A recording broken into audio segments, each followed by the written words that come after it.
Assalamualaikum warahmatullahi wabarakatuh. Teman-teman, kembali lagi di channel YouTube saya, Khairun Imam. Nah, di video kali ini kita akan melihat beberapa video atau konten di mana netizen termasuk Opung Parbela itu merujak melumat Najwa Shihab, teman-teman. Ya, mungkin kalian masih ingat nyinyiran dari Najwa Shihab kepada Pak Jokowi yang mengatakan bahwa beliau nebeng pulang ke Solo. Waduh, sekarang Najwa Shihab dilabeli netizen sebagai Ratu Nebeng, teman-teman. Nah, selain Ratu Nebeng, sepertinya Najwa Shihab ini sudah pantas kita labeli sebagai Sengkuni baru untuk menemani Faisal Assegaf dan juga mungkin Amin Rais, teman-teman ya, biar kedua ini punya kawan lain gitu. Aduh, dan di video ini kita akan melihat bagaimana luapan kemarahan netizen, luapan kekecewaan netizen kepada Najwa Shihab. Dan sepertinya sekarang netizen sudah malas kali nonton Najwa Shihab. Karena kerjanya nyinyir terus, teman-teman. Oke, sebelum masuk videonya, jangan lupa like, subscribe, dan share. Dan tanpa perlu berlama-lama lagi, mari kita mulai videonya berikut ini. Dari antara kalian, udah ada yang cek story-nya Najwa Shihab? Jangan kalian harapkan beberapa hari ini melihat story-nya si Najwa Shihab. Lagi berobat dia ke psikiater. Psikiater ya kan. Kena mental, dapat hujatan dari netizen. Apa Najwa Shihab ini nggak tahu ya? Bagaimana habitnya netizen di Indonesia? Ngiri. Sekali disenggol orang yang disayangi atau diidolakannya di media sosial, habis kalian dibikin. Biar tahu kau Najwa, bukannya bilang apa? Yang benci sama kau itu bukan 1-2 orang. Kau baca dulu komentarku di YouTubeku ini. Ada pula yang bikin gerakan, ayo sama-sama kita unfollow Najwa Shihab. Kukira nggak ada yang respon. Rupanya banyak yang nge-like 500 orang. Ada yang jawab udah unfollow dari kemarin. Ada yang bilang lagi, kemarin aku suka sama dia, sekarang udah enggak. Gimana guys? Apa kita bikin gerakan unfollow Najwa Shihab kali ya? Iya nggak sih? Keren nggak sih? Ada yang bilang lagi, wanita menjijikkan. Najwa, aku bilang sama kau, Bapak Jokowi itu orang Jawa, aku orang Batak. Kami sama-sama asli penduduk bangsa Indonesia. Sekarang aku tanya dulu sama kau, yang nebeng itu sekarang kau atau Presiden Jokowi? Enak kali kau. Kau yang nebeng. Aduh, Pung, kok jadi rasis begitu? Dia duluan rasis dari kemarin-kemarin. Bayangkan coba, ya kan? Makin lama makin kesini, makin lama makin kurang ajar. Makin lama setiap statementnya itu statement yang melukai hati masyarakat. Sekarang begini, kau kemarin pilpres, udah tahu kau arahnya kemana. Kau arahmu itu ke Anies Baswedan. Aku tahu. Anak ya, abah. kau nggak akan mungkin ke 01, nggak akan mungkin ke 03, ke 02. Arahmu ke 03, makanya mindsetmu seperti itu. Kau sama kayak si Mahfud MD, salah pergaulan. Salah pergaulan. Kalau sempat kau misalnya tetap tetap kau bertahan di dalam prinsipmu, ya, tidak subjektif tapi objektif terhadap permasalahan di bangsa ini, kurasa biar tahu kau akan tetap menjadi presenter number 1. Dan tidak menutup kemungkinan, ya, kau yang akan jadi Menteri Menkominfo. Bukan Mutia Hafiz, ya kan? Bukan juga Nilo yang jadi wakil menteri, padahal dia kan juniormu. Ya, makanya aku bilang rugi kalau salah pergaulan. Sama kayak Mahfud MD, salah pergaulan. Nggak dapat apa-apa ya Andai kan? kata dia tidak nyonyor dari kemarin, kurasa menteri hukum itu di tangannya, biar tahu kalian. Ini enggak, mungkin dia merasakan PT UN bakalan lolos kan gitu. Aduh, faktanya PT UN ditolak ya kan. Gigit jari deh. Gak tahu gila dia. Gigit jari. PT UN ditolak.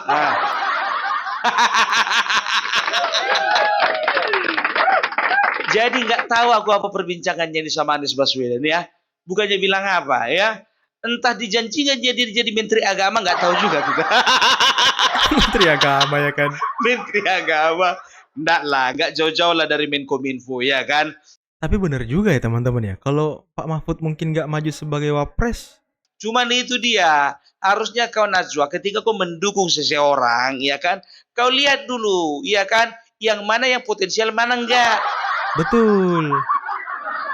Kau kan seorang jurnalis, udah bisa kau tanya kawan-kawanmu di lapangan, siapa yang punya kans paling besar untuk menang. Ini kau framing kemarin seolah-olah Prabowo bakalan kalah, KO lah kau di sana. Tapi benar juga teman-teman ya, kalau Mahfud MD kayaknya nggak maju sebagai calon wakil presiden, sepertinya Menteri Hukum dia juga yang pegang ya. Ya nggak sih teman-teman? Coba kalian perhatikan dulu gambar ini. Udah? Pasti pikiran kalian sama pikiranku sama-sama terkonek dengan perempuan yang satu ini.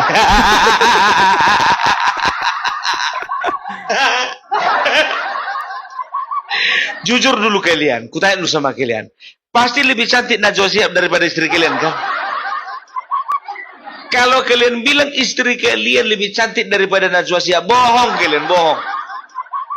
Ingat ya, orang bohong itu sama dengan orang berdosa. Orang berdosa itu upahnya pasti masuk neraka. Jadi jangan sampai kalian itu mau masuk neraka gara-gara nggak mau mengakui bahwasanya Najwa Shihab lebih cantik daripada istri kalian.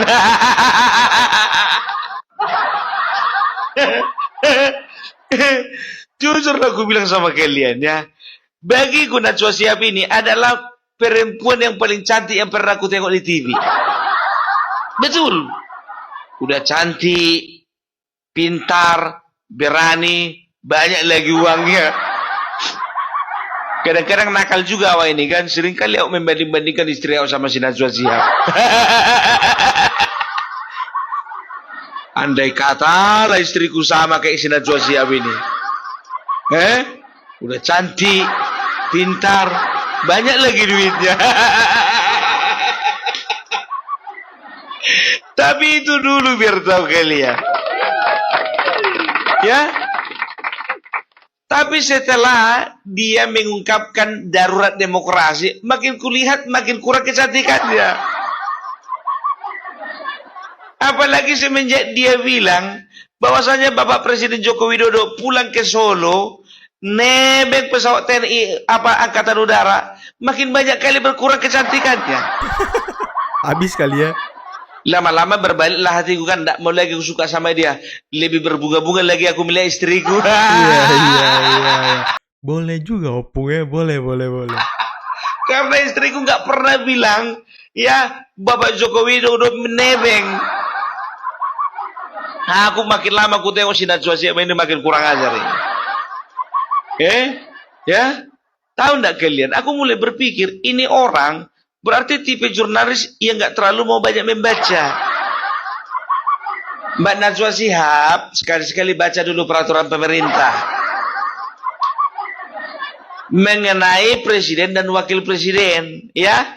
Jadi setiap presiden dan wakil presiden, mantan presiden dan juga mantan wakil presiden, ya, itu sama-sama berhak mendapat pengamanan atau pengawalan khusus dari militer.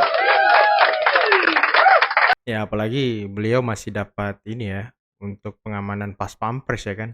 Dari negara lah katakan ya. Jadi nggak boleh seperti itu, tapi sesuai kebutuhan. Jangan pula ke pasar kalian minta pas pampres kalian. Untuk acara-acara tertentu, acara-acara penting gitu ya. Jadi sudah terjawab Mbak Najwa, itu peraturan-peraturan yang bisa dikatakan udah bukan rahasia lagi, sudah umum banyak orang mengetahui. Nggak usahlah cari-cari masalah Mbak Najwa. Tahu nggak kalian memang ya, aku suka kali memang sama kawan ini, karena apa? Selain cantik, pintar, dia juga termasuk berani.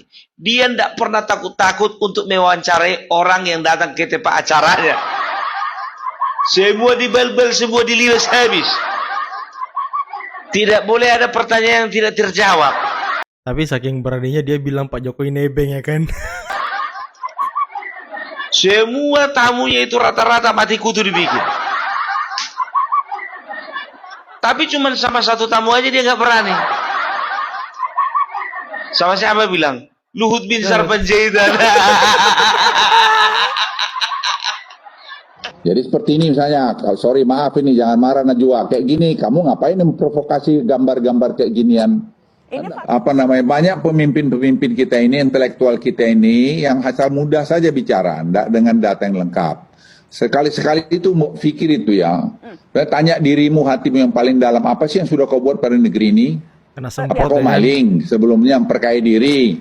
Sekarang lu berani bicara gitu karena tidak ketahuan. Saya hanya ini, karena itu salah satu faktor yang membuat suasana tuh tidak bagus. Itu seperti misalnya ada orang, ada pikiran-pikiran. Dia katakan apa? Kau itu jangan memprovokasi Najwa. Apa rupanya sudah kau berikan bagi negara ini? Apa rupanya kontribusimu bagi bangsa ini? Ya, ada videonya itu. Oh, itu waktu COVID ya kan? Kira angkatan udara, nggak jadi komersil ya? Komersil. Iya, Saya kira naik komersil. Iya, sekarang nebeng TNI AU. Enggak nebeng sih, mainnya emang Mengantar langsung. Kalau nebeng kan ada orang yang lagi ke sana. Betul, ini mengantar langsung. Iya, sekarang nebeng TNI. Banana kenapa sih? Hati lu jelek banget ya Allah, gue gak ngerti lu jadi cewek hati lu tuh bagaimana gitu ya. Sampai hari terakhir aja orang lu masih julitin gitu. Kalau lu benci anak, kayak lu benci mantunya, ya udah gitu, nggak apa-apa. Kan gara-gara lu juga kan yang bikin mereka jadi dibully tuh sama satu Indonesia. Gara-gara darurat itu. Udah terlaksana kan apa yang lo lakuin kan? Udah puas kan lu? Sekarang udah gak menjabat aja masih aja lo katain iya nebeng TNI. Maksudnya apa? Benerin hati lu mbak. Terus jangan sampai anak lu punya celah punya kesalahan nih. Kalau punya kesalahan, abis anak lu dibully satu Indonesia atau nggak gara-gara lu. Gue nggak ngerti gitu maksud kata-kata dia nebeng TNI apa sih? Orang dia nganterin kok jadi nebeng? Itu tanda terima kasih Indonesia atau enggak? Dia udah menjabat 10 tahun di Indonesia, udah berjuang mati-matian. Sampai udah kelar aja lo katain nggak lucu. Lu mau lucu nggak lucu sumpah. Najwa Shihab, seorang public figure di Indonesia, hari-hari ini belakangan ini mendapat perhatian yang super lebih ya. Dalam artian orang-orang cukup kaget dengan performa beliau belakangan karena sudah masuk pada wilayah politik praktis, bukan lagi sebagai public figure yang netral ya, dalam rangka mengambil posisi dalam kontestasi politik yang suhunya sangat panas ya.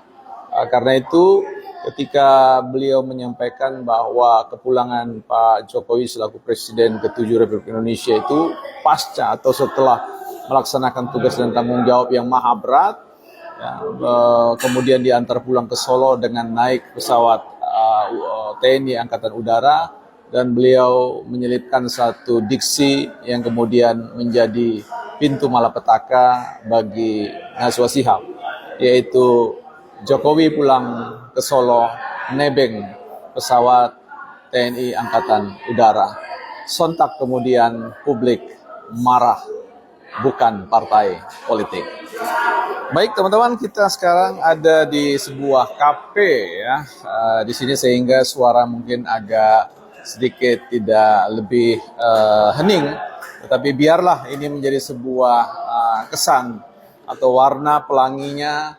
Karena kita selalu hidup dalam nuansa politik yang hiruk pikuk, yang bising, yang ya tentu tidak bisa serta-merta kita jinakkan begitu saja.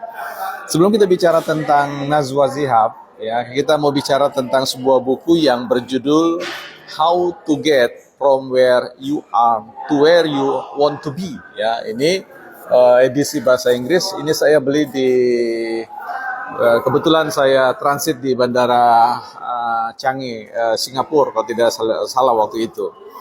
Baik, di sini ada pernyataan yang mengatakan taking 100 responsibility mean you acknowledge that you create everything that happen to you. Artinya kita perlu mengambil 100% tanggung jawab bahwa apa yang terjadi dengan kita itu ya karena kita sendiri yang menciptakan.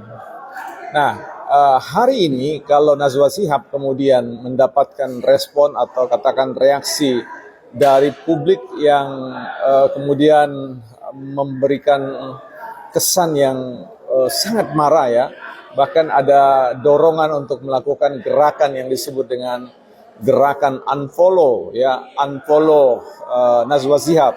Artinya kita tahu bahwa beliau ini adalah seorang YouTuber juga yang tentu punya jutaan massa, ya, jutaan subscriber yang kemudian tentu tidak semua ya yang kecewa, tetapi kita belum tahu bagaimana efek dari gerakan unfollow Najwa Shihab.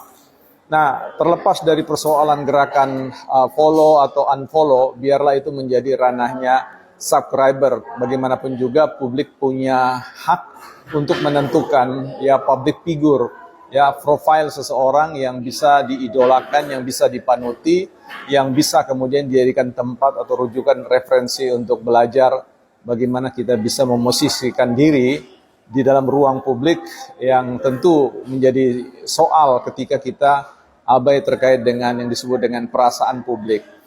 Nah, mungkin kalau dalam konteks yang lain ya BPP sendiri punya pandangan bahwa dalam konteks yang lain mungkin oke-oke saja ya, sah-sah saja. Kemudian biasanya seorang jurnalis ini punya pertanyaan-pertanyaan atau pernyataan-pernyataan yang kritis, yang bahkan juga out of the box, keluar dari sebuah pakem yang ada, dan saya quote agak sedikit nakal gitu ya, dalam konteks menyampaikan pandangan-pandangan atau opini-opini. Nah, yang kita khawatirkan ya, bahwa seorang tokoh publik ini kan harapannya bukan seorang buzzer dalam pengertian negatif, tetapi seorang influencer. Buat saya sebenarnya Najwa Shihab ini adalah seorang influencer harusnya ya. Ya, mungkin Najwa juga ini kali teman-teman ya, offside ngomong Pak Jokowi nebeng ya kan. Itu persoalannya. Walaupun kemarin ada tagar tentang darurat ya, dengan logo Garuda Biru dan sebagainya, yang kemudian ketika ada isu-isu lain yang sebenarnya juga penting, bungkam dan sebagainya, sehingga orang mulai mengatakan beliau adalah sengkuni dan seterusnya dan seterusnya. Sengkuni anak abah. Surat terbuka untuk kepada yang terhormat Mbak Nana Shihab. Ini video untuk Mbak Nana. Mbak Nana adalah salah satu pembawa acara, salah satu orang yang memiliki acara di TV yang sering sekali saya tonton. Mau dari TV, mau dari YouTube, mau dari TikTok, itu selalu saya tonton dan tidak pernah saya skip. Bahkan jujur saya sangat mengagung-agungkan pola pikir Mbak Nana, kebijakan Mbak Nana, cara Mbak Nana berbicara. Tapi dengan potongan video yang lumayan panjang, yang lewat di FYP saya, lalu saya tonton, kok saya merasa sepertinya ada sesuatu yang janggal ya dalam diri Mbak Nana. Celetukannya Mbak Nana ya kan? Itu lebih ke bercanda atau sarkas, saya nggak tahu.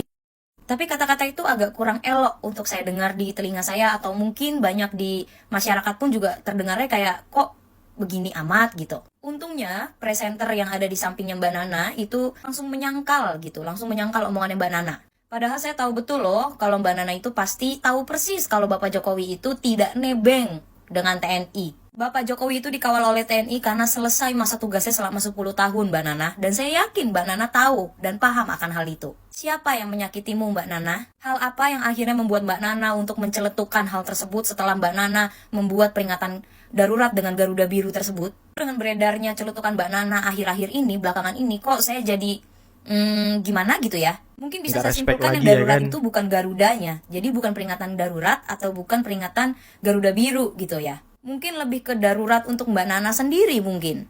Darurat buat Mbak Nana sendiri. Oke. Nah, teman-teman, itulah tadi beberapa video ya yang bisa kita simak, yang bisa kita saksikan terkait dengan luapan amarah serta kekecewaan netizen kepada Mbak Nana Najwa Shihab. Dan ada tadi beberapa teori yang bagus dari Opung Parbella ya, yang menyebutkan bahwa ya Mbak Nana salah memilih capres kemarin. Memilih Anies Baswedan ya kan, mungkin tertular dan segala macam, nyinyirannya tertular, karena ya Abah juga sampai detik ini masih sering nyinyir teman-teman ya. Contoh kemarin ketika istri Kaisang itu sedang atau setelah melahirkan, dia kan menyewa beberapa chef untuk membuatkan sushi di kamarnya. Ya dia juga, Abah dan kawan-kawan anak-anak Abahnya ini nyinyir juga teman-teman. Maksud saya gini loh, ya orang setelah melahirkan sebagai suami pasti mau yang terbaik buat istrinya. Apapun biasa yang diinginkan oleh istrinya pasti dipenuhi. Apalagi kalau orang itu punya duit gitu ya kan. Ya ngapain lu nyinyirin, ngapain lu kritik Kaisang gitu. Untuk apa? Itu kan duit dia sendiri, bukan duit kalian. Ngapain kalian nyinyir? Pak Jokowi nebeng. Nebeng. Bedain ya Mbak Nana, nebeng sama penghormatan dari negara kepada mantan presiden gitu ya kan. Jadi jangan dicampur aduk barang ini biar nggak sampai membuat narasi-narasi yang nyinyir gitu seperti Amin Rais dan kawan-kawannya ya kan. Ini kan menurunkan derajat Mbak Nana sebagai presenter yang terbaik gitu ya kan, yang tajam terpercaya. Aduh, oke teman-teman, mungkin cukup sekian dulu video kali ini. Jangan lupa like, subscribe, dan share videonya. Akhir kata, billahi taufiq wal hidayah. Wassalamualaikum warahmatullahi wabarakatuh. Bye-bye.